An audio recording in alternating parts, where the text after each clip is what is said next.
This reading is by Hosea Ballou II, who was the son of the great Universalist minister Hosea Ballou. He was preaching in the early 19th century, and his theology was clearly Universalist in a very clearly Christian context. But this is what he wrote about people gathering for Christmas Eve services. We have met together this evening to commemorate the event from which all these consequences have flowed and are yet to follow. The occasion is indeed worthy of our observance. If heaven itself saw it fit to celebrate it with pomp of angelic retinue, with songs and acclamation of praise, well may future generations in all coming time follow the example, and it will be celebrated. The longer the world stands, and the more fully the consequences of that event are disclosed, the higher it will rise in the estimation of humankind, until it shall be universally acknowledged that, with respect to its influence, whether on the civil, social, intellectual, or spiritual condition of our race, all other occasions sink into insignificance in the comparison. But let us not forget that, if we would observe the occasion acceptably, or indeed to any valuable purpose whatsoever, we must do it in spirit and in truth. Without this, all rites, all ceremonies will be in vain, but empty, idle pageantry. It is true, we naturally seek some appropriate forms and symbols by which to express our estimation of memorable events, and this is well, it is becoming, but still they are only forms and symbols which represent a deeper reality, or else they are but a mockery. It is in the heart alone that our Savior will be honored, or benefits of his mission acknowledged. Let that mind be in us all, which was with our Lord Jesus Christ. The proper offering on this occasion is a heart transformed into his likeness. While the garlands of evergreen with which you have decorated this temple shall pass away, faded and worthless, in a few weeks, the spirit of Christian meekness, of love to God, of devotion to truth, and of universal benevolence to humankind will be an ornament precious in the sight of heaven and more lasting than yonder stars that are shining in the firmament.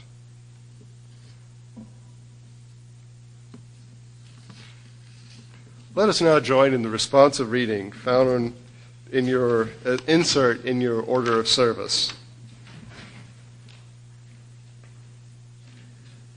It's by Charles Dickens, sometimes a Unitarian, sometimes an Anglican.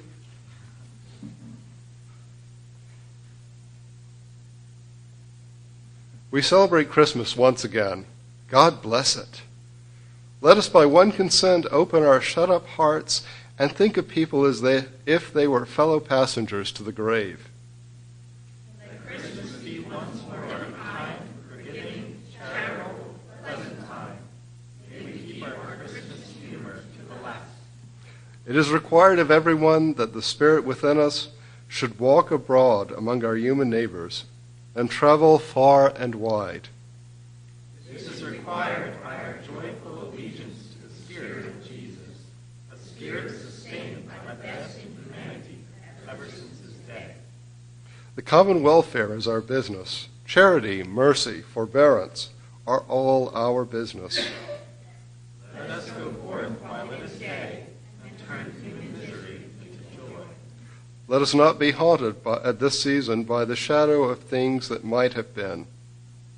If our past is darkened by ill will, let not be mirrors of our own yesterdays show us what we shall be in years to come. Human courses foreshadow certain ends to which, if persevered in, they must lead. But if the course be departed from, the ends must change. The year is waning fast, and it is precious time to us. We have the power to render others happy or unhappy. We have the power to make their days light or burdensome, and their work a pleasure or a toil.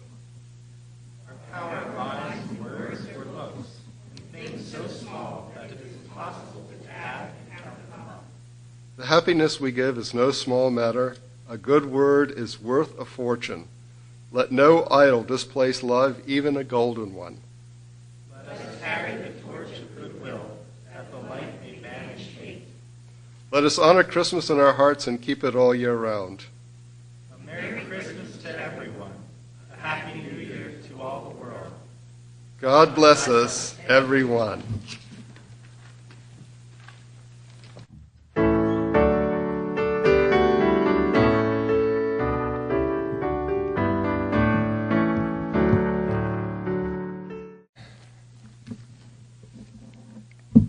Before I begin, I would like to see a show of hands for those of you who have already finished buying your Christmas presents. There almost needs to be an applause. Now raise your hand if you enjoy Christmas shopping. There is some overlap in that. What I'm going to tell you today is why you're doing all that. It has everything to do with Unitarian history. Imagine that you have entered the town of Worcester, Massachusetts. The day's date is December 25th, 1850. It's Christmas Day in New England. You travel through the town, and the day is completely unacknowledged. The law courts are in session. Children are sitting in the schoolhouse. And most of the shops in the market are still open. In fact, there's hardly any sign that this is a religious holiday. The same scene would have happened in every town and village in New England around this time. What was going on? Where was Christmas in New England? How did we get where we are with this season? The celebration of Christmas came very late to many parts of this country. In the rural South, the holiday did not catch on strongly until the early 20th century. In Massachusetts, it was actually illegal to celebrate Christmas. The traditional anniversary of the birth of Christ on December 25th from 1659 to 1681. Why were the New England Puritans so wary of Christmas? Why were the people throughout our land so opposed to the holiday? And how did it become the fun time that it is today? First, it helps to know what Christmas was like in merry old England, from which the Puritans had come. It was very different from the event that we celebrate today. In rural agricultural society, the days of late November and early December were a time when food was laid up for the coming winter. Animals were slaughtered to thin the herd for the lean months ahead when feed would be scarce. The grain, grapes, and hops picked in the summer were finally ready for consumption as wine and beer. In preparation for the coming winter months, it was common practice to fatten up during the month of December. The agricultural peasants, without steady work, prepared to survive the winter by begging for money in early December, especially during the feast of St. Nicholas, which normally fell on December 5th. They would move from house to house requesting food, money, and often strong drink. The strong drink was part of the problem with this charity. The local poor would knock on your door and ask for food, drink, and hospitality. It was expected that one would invite them in. So far, so good. But then you might realize that they had already given your neighbor a visit as well, and he gave them wine and beer as they asked for it, and they asked for quite a lot.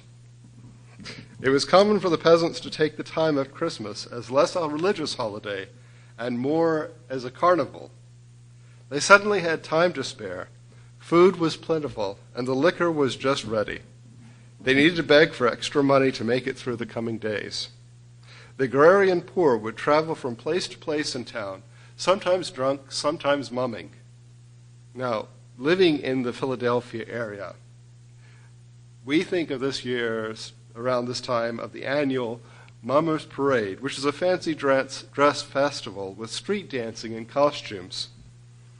It wasn't exactly like that in merry old England. Mumming was a practice that entailed men and women exchanging clothes. In other words, our farming peasant predecessors liked to celebrate Christ's birth by drunkenly carousing in drag. The Puritans were horrified. This was one of the reasons that the Puritans banned the observance of the December holidays. They felt also that because the Bible did not tell the season when Jesus was born, that the holiday was only created to superimpose over a pre-Christian celebration that the ancient Romans, even the Christian ones, liked. The Puritans also associated the celebration of the Christ Mass with the High Church of England, and even worse in their opinion, with the Church of Rome. They believed that the High Church of England and the Church of Rome were organizations corrupted by satanic pagan rites and theological views. The custom of traveling from house to house singing Christmas carols came under especially great censure. Today it seems such a respectable thing that we must strain to understand why it was a problem. Imagine one night in late December you hear a knock at your door. You open it, and behold, a crowd of drunken peasants in drag who begin singing in slurring fashion Christmas carols, and afterward expect you to give them more drink, good food, and money. And if you do not treat them with alcohol, money, and rich food, they might tear up your house. Even if you wined and dined them and gave them drink, they might still ransack your home. After all, some people are just mean drunks. The peasants also indulged in other pursuits. Gambling with the money extorted was a popular pastime. Additionally, there was always a baby boom in August the next year. Needless to say, the Puritans were horrified. So the Puritans banned the holiday, and it was slow to catch on in many parts of New England. As the Puritan church waned in power in New England, those who were not especially religious kept the holiday in the traditional way, by drinking and carousing. The doors of most of the churches throughout the region were closed, with only the few Anglican, later Episcopalian churches, and even fewer Roman Catholic churches, even taking notice that Christmas happened in any religious way. By the beginning of the 19th century, Christmas Day was recognized in the almanacs and calendars, but the way that it was observed, if at all, was entirely dependent upon the individual. There were no festivities, no community gatherings, hardly any carols sung. The most common practice was to retain the Old English practice of inebriation. The early 19th century was a time of extraordinary energy in New England. The Unitarians, recently separated from the Congregationalists in the standing order of churches, descended from the Puritan churches, saw public drunkenness as a social problem. In Boston, they endeavored with much effort to alter the day by encouraging merchants, especially tavern owners, to close their doors on Christmas Day to keep people off the streets and the taverns closed. It worked, but for only 3 years. Bostonians love their beer, let's face it.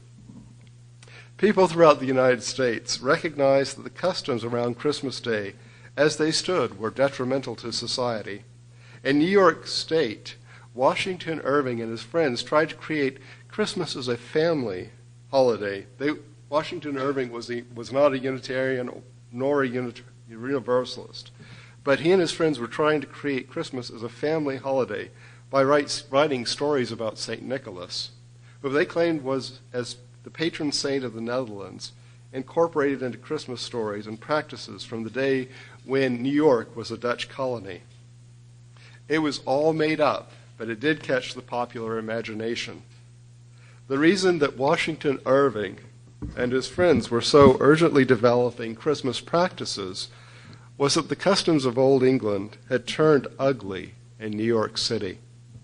Around Christmas time, the streets at night were filled with roving, drunken gangs of young men, and violence was common.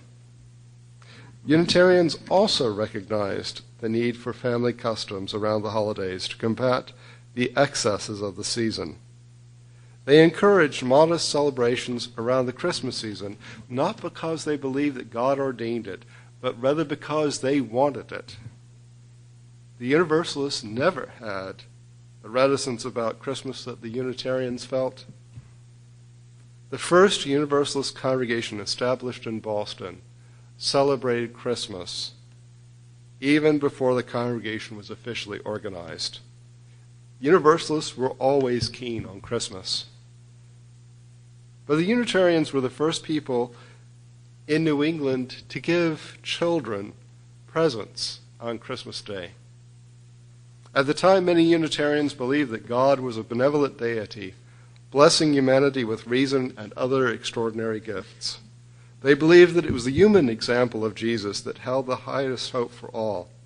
Jesus showed the way through his bearing and his character. Take note, it was character, in the opinion of the early Unitarians, that caused one to live a holy and righteous life. Because that character was based upon the here and now, and in the development of the individual spirit, Unitarians felt that what we would now call values education was of primary importance for children. Children reared in Unitarian households were different from any other children. Often they were given more personal freedom and taught in a way that delighted in education and learning. Bronson Alcott and Horace Mann, both Unitarians, developed educational philosophies that influenced public schools, and both could trace their ideas to their Unitarian upbringing. Unitarian parents wished to inculcate the spirit of sacrifice that they found in the life of Jesus in their own children, to encourage the giving and forgiving spirit. They believed that by giving their children presents at Christmas time and reviewing each child's behavior during the past year at the same time, that they were encouraging noble character traits. They believed that children would learn from their example and become giving and charitable adults. Gifts were given at Christmas time in other places, but in this country, the Unitarians were the ones who began the custom and established it so strongly. Our predecessors in this faith have a lot to answer for. Sometimes even the best intentions have unexpected outcomes. The Unitarians had begun the practice of giving presents for a couple of decades when a Unitarian minister named Charles Follen, actually his birth name was Karl Follen, he was from Germany, he introduced the first known Christmas tree to New England. Follen was a native of what is now Germany, specifically Saxony, and entered the Unitarian ministry shortly after immigrating to this country. Besides his ministerial duties, Follen served as the first German instructor at Harvard University.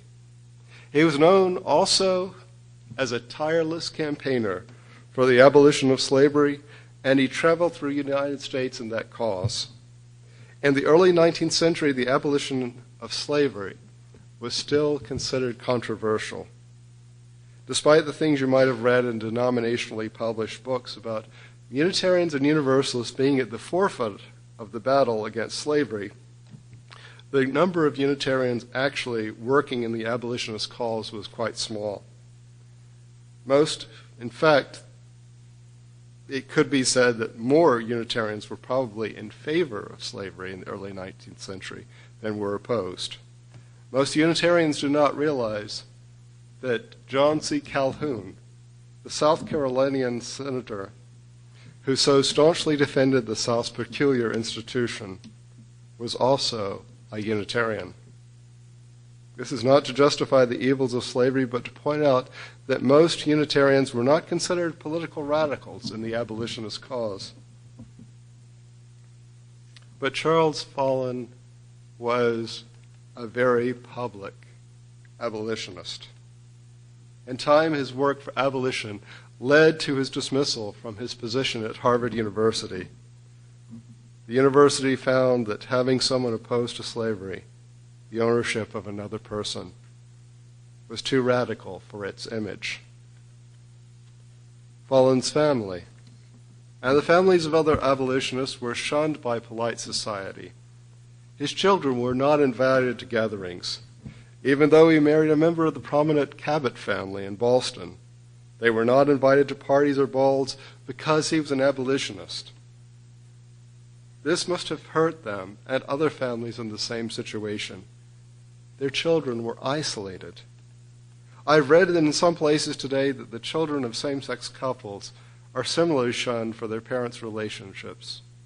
Some behaviors are slow to change, but change they will. When English author Harriet Martineau came to the United States, she stayed with the Follen family during the Christmas holidays. Charles Follen created a special family celebration for his children. The Christmas tree was part of his Saxon German upbringing. Harriet Martineau described the scene on Christmas morning. The children were kept in the dining room, and at the appointed time they were led into the hallway, and the door opened to the front parlor. A moment of silence followed as they looked at a small tree festooned with lit candles, presents underneath, and cakes and cookies on the table beside the tree. It was the first known Christmas tree in New England. Now, Harriet Martineau was a renowned abolitionist, and she wrote about this celebration in an article published in an abolitionist journal, and again in her book about her travels in the United States. The practice of the Christmas tree spread throughout the United States, first through abolitionist circles and then through the population at large. And it was reinforced by stories of what was happening at Windsor Castle in England, where Queen Victoria and Prince Albert were doing the same thing. Christmas Day became a private family party because the abolitionists who initiated the complete practice had no choice but to celebrate the holiday as a family. Unitarians got into Christmas in a big way. Edmund Hamilton Sears, a Unitarian minister, penned the well-known Christmas carol, "It Came Upon the Midnight Clear." He wrote this response to war and the call to peace that is also a hallmark of this season.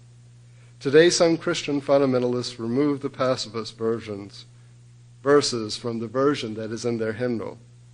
But the theme of love, peace, and justice motivated Unitarians in Sears' day as much as they motivate some of us Unitarian Universalists today. Another particularly Unitarian Universalist Christmas song is Jingle Bells. It's not very religious, but it is definitely a Unitarian song.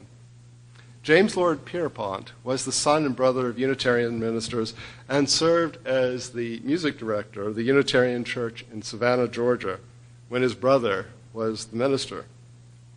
He was also the uncle of John Pierpont Morgan, J.P. Morgan, but we'll not hold that against him. James Pierpont composed the song originally for New England Thanksgiving, but it was so popular that folks continued singing it into Christmas. Eventually, it became identified with Christmas more than Thanksgiving and remains a staple of the season.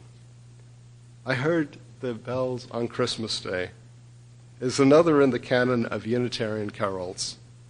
It was written by Henry W. Longfellow, whose brother Samuel was a Unitarian minister. I Heard the Bells on Christmas Day is part of the Unitarian creation of the American Christmas holiday. Like It Came Upon the Midnight Clear, this carol hearkens to the human failure to find peace and justice when that goal was the one that Jesus sought. Today we've covered the Unitarian influence upon the current American practice of the holiday. Believing in social progress, our predecessors in the faith encouraged family-oriented celebrations instead of drinking and general wantonness. Believing that children's character would be inspired by their example, Unitarians gave their children presents at Christmas. Opposing slavery, Some Unitarians introduced the Christmas tree as the centerpiece in family parties on Christmas Day so they could have a family festival when they were often excluded from larger events. They wrote music for the holidays that represented their new faith, and they enjoyed the season. Our Unitarian foremothers and forefathers were directly responsible for much of the way Christmas is celebrated in the secular fashion in the United States. It is interesting that all the practices that they introduced are related to social reform and character. They could not have imagined what the ceremonies and rituals they created would do in the disturbance of the lives of millions in the season. I question the wisdom of telling you all this on the secular practice of the Christmas holiday. I fear that after standing in line for 10 minutes at Macy's and remembering the well-intentioned Unitarians of our heritage, that you might all think of going somewhere else. There's another part of the Christmas. Those are the happy parts of Christmas. But when he was attending the Unitarian Little Portland Street Chapel, in London, England, Charles Dickens was intent upon expressing his newfound Unitarian faith, which did not stick with him. He eventually became an Anglican again. But Dickens, while he was attending that chapel in London, was also born in his mind the idea of a story. And it's a story that we all know. It's one entitled A Christmas Carol. And he expresses what he thinks Unitarian Christianity is about in that story. But he also expressed something that is very true about Dickens' view of Christmas. He knew that it was a period of jollity. He knew that it was a period when people came together like Tiny Tim and his family. He knew that those were truths. He also knew something else, that Christmas is also a time for each of us when we might also be haunted. Haunted by people we love who are no longer present. Haunted by broken relationships. Haunted by losses. And he created that story and another story entitled 3 Christmas Ghosts to express his feelings that Christmas is also a time when memory can be burdened by the thought of things that have gone or things that will not be. So he created that story, and it's part of our Christmas canon. Even though it has a very positive ending, it is still part of our heritage. And it's also another particularly Unitarian take on Christmas. And incidentally, he only mentions Jesus in A Christmas Carol twice and never by name. But that was because he also wanted to express the dark side, the painful side of Christmas, because he knew it was there. Dickens was not one always to dwell in negativity. He did believe that people changed, and we see that happening with Scrooge. He did believe that Christmas could be a wonderful time. It could be a time when people truly did change. But he knew it could be also painful. Unitarianism, specifically, created a lot of what Christmas is about. For many of us, growing up in other religious traditions, Christmas is sometimes a difficult season. The church I first attended in Chattanooga, Tennessee, has still a blue Christmas. And the day after Christmas in that congregation was often referred to as Grinch Day. You showed up, there would be a party, and you would show up, and you were forbidden to wear colors that were red or green. You were forbidden to sing a Christmas carol. You were forbidden to talk about Christmas. It was the part of this congregation's faith life that Christmas could be difficult for many of us. So I want you to think about it this year, if you can imagine it, and think about Christmas as a Unitarian Universalist holiday. Even if you have the heritage that you came out of another congregation, another religious movement, Christmas is something that we Unitarians should own. It's ours. And the American celebration of Christmas is more ours than any other denominations, which is a rather shocking thing. Lastly, as the season is upon us, let us remember to observe the holiday by giving to those who need.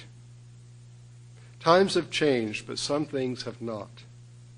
What better way to celebrate the birth of Jesus than by showing compassion to others as he did? Those who came before us in this liberal faith sought to celebrate Christmas for the common good and because the season warmed their hearts. May it be so for all of us. God bless us. God bless us one and all.